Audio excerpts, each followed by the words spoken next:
Vikram Singh progressive India journey के साथ मेरे साथ जो शख्स हैं सागर लोहिया जी, ये शरद जी के बहुत करीबी रहे हैं। शरद जी के सानिध्य में रह के इन्होंने बहुत से आंदोलन किए हैं, एक आंदोलनकारी हैं ये। मेरे कुछ सवाल हैं इनसे आज की राजनीति पे। अभी चुनाव हुए हैं हाल ही में, जो मैं देख रहा हूँ अभी जो माहौल, जो गोदी मीडिया है, उसको गोदी मीडिया कह लीजिए आप, गोदी मीडिया, इनके पास कोई सर्वे नहीं है। बिना सर्वे के और कैसे ये जो है भारतीय जनता पार्टी को 300 सीट से जिता रहे हैं, मेरी तो समझ में नहीं आ रहा कि लोग कैसे सर्वे करते हैं। चूँकि मैं भी फील्ड में गया, ज़िले गया, कई ज़िलों को मैंने दौरा किया, तो मैं सोच रहा हूँ कि सागर जी से भी कुछ बातचीत कर ली जाए, चूँकि बड़े अनुभवी व्यक्ति हैं। तो मेरा सवाल है इनसे, ये जो चुनाव में अभी ओपिनियन दे रहे हैं आपके बहुत से चैनल हैं, तो क्या इन पे आपकी क्या राय है? इन चैनलों पे जो राय दे रहे हैं, कभी बीजेपी को जिता रहे हैं, कभी सपा को हरा रहे हैं, क्या राय है आपकी? पहले तो बहुत बहुत नमस्कार आप लोगों को कि आप लोग इस बारे में हमको चुना बात करने के लिए। आपके चैनल को भी धन्यवाद, आपके तमाम ये श्रोता जो हैं आपको सुनते हैं, इनको भी बहुत बहुत नमस्कार।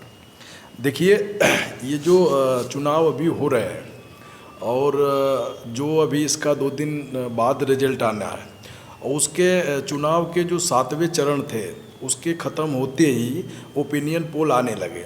तो आप इसको सीधा सीधा ऐसे कह सकते हैं कि ये इनकी एक समीक्षा है, वो अपने समीक्षा के आधार पे ये ओपिनियन दे रहे हैं।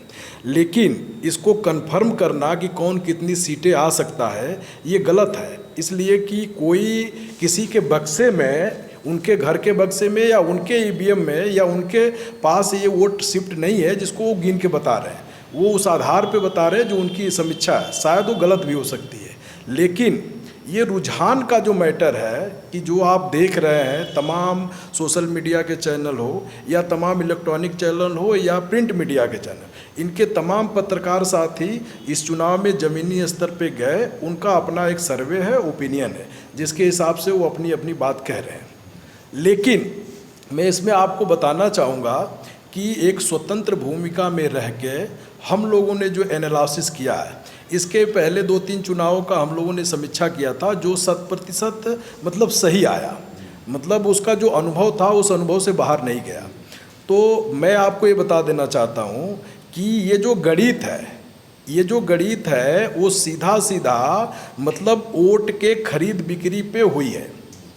अगर बीजेपी को कोई जिता रहा है या सपा को हरा रहा है, तो उसका समझने के लिए सीधा सीधा कारण क्या है जनता के बीच वो भी जाना चाहिए। 2 दिन बाद तो जनता के बीच आ ही जाएगा, लेकिन उसमें भी एक प्रश्न होगा जनता के बीच कि वो कौन से ऐसे वोटर रहे जो जाके उनको वोट किए किस मुद्दे पे और इनको किस मुद्दे पे हराए। तो इसका जो हम लोगों का जो कैलकुलेशन है, एक मेरे पास भी अपनी एक टीम है जो ये एनालिसिस करती है। तो हम लोगों का जो अनुभव है, ये चुनाव चालू होने के पहले ही हम लोगों ने बता दिया था कि सपा जो है संगठनात्मक लेवल पे लड़ने नहीं जा रही है और बीजेपी जो है संगठनात्मक लेवल पे लड़ रही है।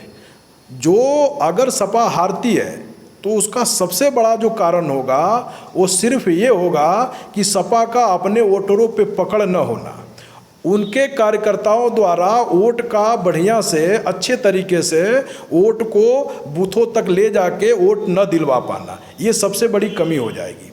देखिए, एक सबसे बड़ा समीक्षा आई है, मैंने लोगों के बीच से आई है, जो हम लोगों ने पता किया है। तो ज़्यादातर सपा के वोट हर बूथों पे 50 से 40 वोट काटे गए हैं, जो कटे हैं सुधारे नहीं गए। एक विधानसभा में 300 से 350, 400, 450 जैसी विधानसभा रहती है, जैसी जनसंख्या रहती है वैसे बूथ है।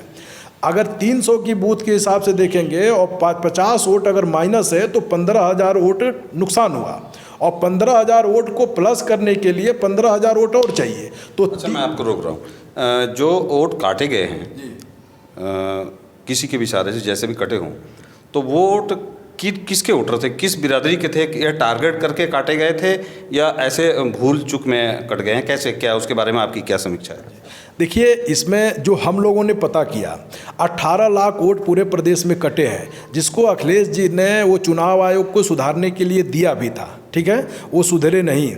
जो ज़्यादातर जो पता किया गया है वो जाति बेस से वोट कटे हैं। ये नहीं कहा जा सकता कि पूरा उन्हीं लोगों का, कुछ ऐसे भी लोगों का कटा होगा, लेकिन एक संख्या आप देखेंगे तो अच्छी संख्या में इन्हीं का वोट कटा है। एक जाति बेस के मतलब टारगेट करके काटा गया है। और ग्रामीण लेवल पे आप जाएंगे, गांव लेवल पे जाएंगे तो आपको कंफर्म क्लियर पता चल जाएगा उन गांव के लोगों से कि ये किस जाति के लोगों का वोट कटा है। ये एक बड़ी भूमिका है। दूसरी चीज़, समाजवादी पार्टी का बूथ लेवल पे जो संगठन एकदम नगण्य है, संगठन तो है, एक मास लीडर है, मास एक इनके साथ बहुत बड़ी तबके में बहुत क्रांतिकारी मास है, जिसको कि आप अगर ऑर्गेनाइज करके अच्छी तरीक़ा से लड़ाए तो बहुत बड़ा युद्ध जीत सकता है। लेकिन वो ऑर्गेनाइज नहीं हो पाया इस चुनाव में, और वो बूथ लेवल पे अपनी पूरी तरीक़ा से तैयारी करके नहीं उतर पाया, जिससे एक एक विधानसभा में 20-20 हज़ार, 15-15 हज़ार वोट से माइनस है। वही चुनाव जीतने का बीजेपी का कारण हो सकता है और वही चुनाव हारने का समाजवादी पार्टी का कारण हो सकता है। एक चीज़ और आपको बताना चाहेंगे, 2017 का चुनाव अगर देखेंगे आप, जिसमें कि कुछ सामाजिक लोगों ने एक लिस्ट बनाई थी, जिसमें हम लोग भी थे, कि समाजवादी पार्टी को जिताने के लिए देश भर के जो सोशलिस्टों ने और सामाजिक लोग इकट्ठा हुए थे, उन्होंने एक लिस्ट तैयार किया था। 2017 में समाजवादी पार्टी ने 500 से और 5000 के अंतर से 100 सीटें हारी है, जिसमें 6000 भी हो सकते हैं। ऐसी 100 सीटें समाजवादी पार्टी ने 2017 में हारी है। वो केवल इसलिए हारी है कि इनके वोट सही से नहीं पड़े। 100 सीटें हैं।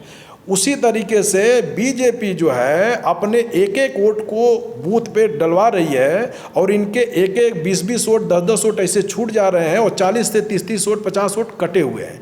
तो एक बड़ी मार्जिन जो है ना, वोट ना पड़ने का कारण हो सकता है कि इसी वजह से ये चुनाव हार जीत हो सकता है।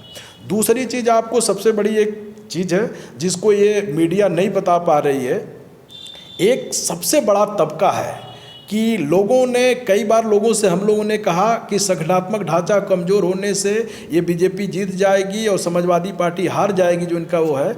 तो लोगों ने कहा कि नहीं, 2012 में समाजवादी पार्टी ने एक तरफा सीट लेके आई, फिर 2017 में डाउन हुए, तो उसी तरह से इस बार एक तरफा सीट लेके आएगी और बीजेपी हारने जा रही है।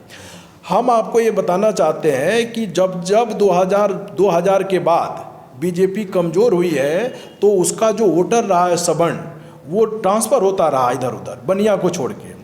आज जो है बीजेपी 2014 में जब सत्ता में आई है केंद्र की, और एक बड़ा तबका का वोट जो है ना बीजेपी के साथ शिफ्ट हो चुका है, जो मोस्ट बैकवर्ड था और सवर्ण था। अब उसमें एक अलग बदलाव आया है 2019 में, जब 2017 में उत्तर प्रदेश की सत्ता में बीजेपी आई है। इसको बहुत बारीकी से मैं आगाह करना चाहता हूँ पूरी दलों से, पॉलिटिशियन से, कि इसको बारीकी से अध्ययन करें कि 2019 में समाजवादी पार्टी, बहुजन समाजवादी पार्टी का एक बड़ा वोट, जिसको कि 2014 में बीजेपी 42% वोट पाती है, वही 2019 में 48% वोट पाती है। इसकी पता नहीं समीक्षा ये लोग कर पाए कि नहीं कर पाए।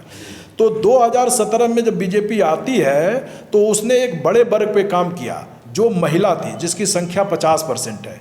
इसके पहले आप लोग देखेंगे महिलाओं को तो पुरुषों से साथ में वोटिंग करती थी, जिधर पुरुष वोटिंग करता था उसे उधर वोट करती थी और पूछ के वोटिंग करती थी।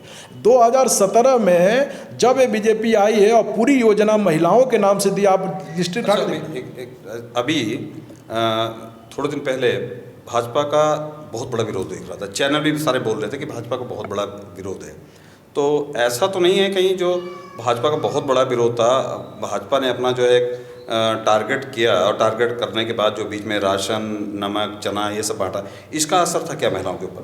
यही मैं बताने जा रहा था आपको कि महिलाओं को, जो इनके पाले में महिलाएं गई, इसके पहले 2019 में जो हमने देखा कि यादव की घर की महिलाओं ने बीजेपी को वोटिंग किया, यहाँ तक कि मैं शरद यादव का चुनाव करा के आया, रमाकांत का चुनाव करा के आया, और जब हमने अपने ही घर पे देखा कि हमारे घर के अगल बगल की यादव की महिलाएं वोटिंग करने जा रही थी, मैंने कानों से सुना, तो हमने जब अगल बगल पता कराया तो महिलाओं का एक बड़ा तबका, यानी कि सपा के अच्छे वोटरों के, मतलब अगल बगल के अच्छे लीडरों के घर के लोगों ने वोट किया था, बगल के लोगों ने। ये उन लोगों ने खुद ही बताया हम लोगों के। देखिए, महिलाओं का जो असर है वो यही है कि उनके नाम से जो योजना आई है, चाहे चना गेहूँ हो, चाहे राशन हो, या आपका सिलेंडर हो, या आपका जो भी उनके स्वास्थ्य कार्ड हो, या आवास हो, या लैट्रिन, जो भी योजना है वो महिला के नाम से है। और महिलाओं ने 2017 में पहली बार देखा कि उनके नाम से भी कुछ आ रहा है, और उन्होंने पुरुषों के अगेंस्ट जाकर वोटिंग करना चालू किया है, जिसको आज भी लोग मानने को तैयार नहीं है, और उनकी संख्या 50% है। आज के चुनाव में महिलाएं जो है बीजेपी को वोटिंग करने जा रही है। सवर्ण बीजेपी को पूरी तरीक़ा से 90% वोटिंग किया है, और उसके बाद से जो मोस्ट बैकवर्ड का जितना वोट उसको चल गया हो। ये जो है समीक्षा है, तो सबसे ठोस वोट जो बीजेपी के पास गया है वो महिला का वोट गया है, और सबसे कम वोट जो बीजेपी सपा का वोट कटा है वो है केवल मेजरमेंट न होना, और सरकार द्वारा एक प्रायोजित तरीके से एक बड़े वर्ग का वोट काट देना, जो उसको नुकसान के रास्ते पे ले जाएगा। अच्छा, हाल ही में जो जैसे मान लीजिए एग्जिट पोल दे रहे हैं, अभी एग्जिट पोल आ रहे हैं, तो अभी हाल ही में चुनाव हुआ बंगाल में, वहाँ भी इसी तरह की कुछ कंडीशन थी। छोटा प्रांत है वो अलग चीज़ है, लेकिन अभी इसी तरह की कुछ कंडीशन थी, लेकिन वहाँ पे एग्जिट पोल बिल्कुल फेल हो गया इन लोगों का। तो क्या यूपी में भी ऐसा हो सकता है, यहाँ भी एग्जिट पोल जो ये लोग दे रहे हैं इस पर क्या असर पड़ेगा? देखिए, उनकी अपनी एक समीक्षा है, उस समीक्षा को मैं काट नहीं सकता। सब लोगों के अपने अपने अनुभव है, उनका एक अपना। यही समीक्षा तो बंगाल में दिए थे, वहाँ यहाँ अंतर क्या है? मैं बता रहा, बंगाल में जो उन्होंने समीक्षा किया, उस समीक्षा का कोई ठोस आधार तो आप नहीं बता सकते कि वो जितना किए उतना ही मिला। 40-50 अंतर का हो सकता है। देखिए, वहाँ पे विपक्ष में जो थी वो वामपंथी थी, कांग्रेस थी, उसके बाद से सत्ता पक्ष वहाँ ममता जी के पास था, लेकिन बीजेपी जो है 2 सीट पे थी। आप समझिए, अगर वहाँ पे बीजेपी 2 सीट से अगर 77 सीट के करीब, 70-77 सीट है, कुछ ऐसे सीट है उसके बाद, तो उस 70-77 सीट के करीब जाती है बीजेपी, तो उसका एक और ये लोग 0 पे चले जाते हैं, 1-2 सीट और 0 पे चले जाते हैं, तो ये भी बीजेपी का एक ओपिनियन पोल के हाथ से देखेंगे तो ये सही था। ये 40-50 कम कर दीजिए, लेकिन ओपिनियन पोल जो दिखाया तो 0 से 2 से अगर 10 दिखाता, 5 दिखाता, तो लगता कि मतलब दिखा रहा है। उसने जो दिखाया उससे माइनस रहा, लेकिन बीजेपी बढ़त ने किया और बीजेपी दूसरे नंबर की पार्टी बन गई। तो ओपिनियन पोल को भी पूरी तरीक़ा से नहीं खारिज किया जा सकता है। हाँ, उसके 40-50, 10-20 अंतर हो सकते हैं किसी किसी का, लेकिन ज़्यादातर माने सटीक नहीं होगा, लेकिन करीब में रहेगा। तो उन्होंने जो दिखाया है उसको पूरी तरीक़ा से खारिज नहीं कर सकते, और वो उस जगह पे गया, बीजेपी बढ़ी, बाकी लोग 0 चले गए। तो बीजेपी का मतलब कहीं ना कहीं कि ग्राफ बढ़ा था वहाँ पे, इसलिए उन्होंने वो ओपिनियन पोल सरकार बनाने तक दिखाया। आपका कहने का मतलब है कि भारतीय जनता पार्टी का जो विरोध था, उस विरोध को समाजवादी पार्टी ज़मीन तक नहीं पहुँचा पाई, और अपनी बात ज़मीन तक, वोटरों तक, जो लोकल वोटर हैं, मैंने जो देखा है, आपने भी एहसास किया होगा, मैंने जो देखा है ज़मीनी स्तर पे विधानसभाओं में कोई मुद्दे का चुनाव है, लोकल फैक्टर, लोकल चुनाव पे मुद्दा हुआ, इसमें समाजवादी पार्टी कहाँ तक कामयाब रही और बीजेपी कहाँ तक फेल रही, या समाजवादी पार्टी कहाँ तक फेल रही? देखिए, जो लोकल मुद्दे हैं, आप किसानों का चाहे ले लीजिए, बेरोजगारों का ले लीजिए, महंगाई का ले लीजिए, ये बहुत बड़ा मुद्दा है। अगर इसको विपक्ष थोड़ा भी भुनाने के चक्कर में रहता, मैं तो आपसे ये कहता हूँ ना कि 90 के और 2000 के पहले के, 90 के दौर के अगर लीडर सोशलिस्ट रहते तो देश में शायद बीजेपी का कहीं नामो निशान नहीं बच जाता, और देश में इतने बड़े आंदोलन खड़ा हो गया होता कि दोबारा 74 की क्रांति आ गई होती। लेकिन ये स्थिति नकारापन है विपक्ष का कि इतने बड़े मूवमेंट को जनता के बीच नहीं ले जा पाए, और जनता को एक बड़ा तबका, जनता का एक जनमानस का बड़ा तबका जो लाभ के साथ जुट चुका है, जिसको आप कह सकते हैं कि वो अपने स्वार्थ की राजनीति में, वो स्वार्थ के साथ जुड़ा हुआ है, और उसको किसी बदलाव का कोई मतलब नहीं है। उसके बाल बच्चों को केवल ये देख रहा है, अपने को देख रहा है कि मुझे कुछ मिल जा रहा है जीने के लिए, खाने के लिए। वो जब बदलाव के रास्ते पे जाएगा, या जब चेतना उसमें जगेगी, जब उसके आप क्रांति लाएंगे, जब उसके दिलो दिमाग को आप वो करेंगे, दिलो दिमाग में आप भरेंगे कि देश ही देश भी बड़ी चीज़ है, समाज भी बड़ा चीज़ है, तो शायद उसके चेतना आए तो विद्रोह पे खड़ा हो सकता है। अभी उसमें कोई चेतना उतना इन्होंने ला नहीं पाए, और वो अपने मुद्दों पे सीधी तरीक़ा से टिका हुआ है, और उन्हीं को वोट दे रहा है जिनको लाभ है उनसे। अच्छा, मेरा लास्ट सवाल है, समय के अभाव की वजह से ये है कि आपका एग्जिट पोल क्या कह रहा है? मान लीजिए एग्जिट पोल ये लोग दे रहे हैं, आपका भी कोई ना कोई ओपिनियन होगा कि समाजवादी पार्टी किस कंडीशन में रहेगी या बीजेपी किस कंडीशन में, चंद शब्दों में बताएं। देखिए, जो मैंने आपको पहले बताया, अगर उस तरीके से वोटिंग हुई है कि महिलाओं ने बीजेपी को अगर 25% भी 20% वोटिंग कर दिया है, ठीक है, और उसका सबंड पूरा उसके साथ है, ठीक ना, मोस्ट बैकवर्ड लाभ के साथ, अगर उसके साथ एक बड़ा तबका लाभ के साथ आ गया है और एक बड़ा तबका ने वोट नहीं दिया, वोट परसेंटेज की जो कमी आई है, ठीक ना, इन दलों से लोग नाराज हो चुके हैं, नेताओं से नाराज हो चुके हैं, वर्ग वाइज जो राजनीति। समाजवादी पार्टी का जो दावा है वो कह रहे हैं मेरे साथ ब्राह्मण, और मुझे भी, मैं फील्ड में गया लगा तो इनके साथ ब्राह्मण जो था, तो आप कैसे कह सकते हैं? मुझे तो लगा कि हाँ, ब्राह्मण भी इनके साथ है, समाजवादी पार्टी के साथ। देखिए, कहीं ब्राह्मण नहीं इनके साथ है, और जो इसको मान रहा है, ब्राह्मण इस धरती का सबसे बुद्धिजीवी जाति है, और वो कभी भी यादव को क्यों ब्राह्मण पसंद करेगा? जब उसके विचारधारा की अपनी पार्टी है, जब उसके लोग अपने हैं, जब उसके सब मुद्दे लागू कर रहे हैं, आरक्षण से लेके तमाम वो चीज़ें वो दे रहे हैं, आप बताइए कि समाजवादी पार्टी के साथ क्यों जा सकता है? कि जब वो आरक्षण विरोधी है, आप आरक्षण समर्थक हैं, स्वामी प्रसाद मौर्य कह रहे हैं कि 1585 हमारा है, 15 में भी बंटवारा है, वो आरक्षण जिस बीपी सिंह को वो आज तक एक्सेप्ट नहीं कर पाए, जिस आरक्षण को आज तक एक्सेप्ट नहीं कर पाए, वो कैसे आपके साथ जाएगा? और समाजवादी पार्टी ने बहुत से ब्राह्मणों को, चूंकि मेरे पास संख्या नहीं है, बहुत से ब्राह्मणों को टिकट दी है, तो क्या ब्राह्मण वोट नहीं करेगा? उन जात के नाम पर वोट नहीं करेगा ब्राह्मण को? देखिए, मेरे हिसाब से तो ब्राह्मण जो है, उनके घर के जो लड़ रहे होंगे, उनके रिश्तेदार जानने वाले वोटिंग कर दिए होंगे।